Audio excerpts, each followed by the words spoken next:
Curd, yogurt, Yakult and kefir பற்றி தெரிஞ்சுக்கலாமா? இதெல்லாம் fermented milk products.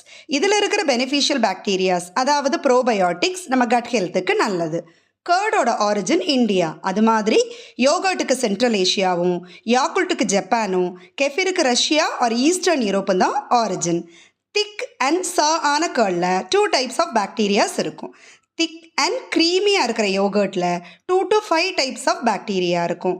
லிக்விடாக sweet and டேங்கியான யாக்குல்ட்டில் ஒரே ஒரு டைப் பாக்டீரியா தான் இருக்கும். தின்னா ஸ்லைட்லி ஃபிஸி அண்ட் டேங்கியான கெஃபிரில் அதிக ப்ரோபயோட்டிக்ஸ், அதாவது 30 to 60 types of multiple bacterias and ஈஸ்ட்டும் இருக்கும்.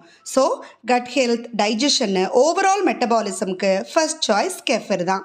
பட் டெய்லி ப்ரோபயோட்டிக் கன்சப்ஷனுக்கு கர்ட் ஆர் யோகர்ட் நல்லது, எஸ்பெஷலி ஃப்ரெஷ்ஷான homemade curd.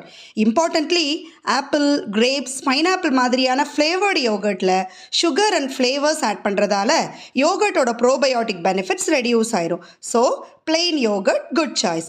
Convenient and ready to drink ப்ரோபயோட்டிக்னா யால்குட் ஓகே.